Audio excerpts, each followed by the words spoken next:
तुळजाभवानी देवीच्या दर्शनासाठी आता अतिरिक्त शुल्क मोजावं लागणार आहे। दर्शन शुल्क वाढीला पाळीकर पुजारी मंडळाचा विरोध आहे।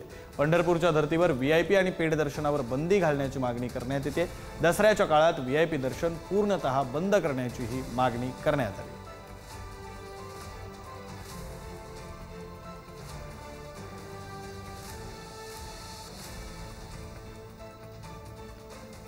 तर या संदर्भातले काही महत्त्वाचे मुद्दे आहेत जे आपण ग्राफिक्सच्या माध्यमातून समजून घेऊया।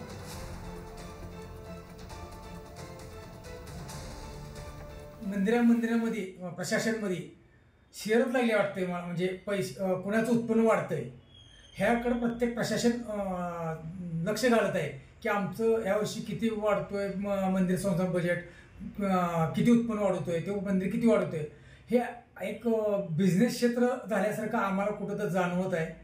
आपण दसऱ्याच्या काळामध्ये टोटल व्हीआयपी बंद करावं, कारण येणारा भक्त हा गरिबाचा वर्गातला आमच्यात येणारा तुळजापूर येणारा भक्त असतो। त्यांना कुठेही पैशाच्या साठी कुठं तर दर्शन फास्ट होतं असं कुठं अमाऊंट दाखवून कुठं हे चुकीचं आहे।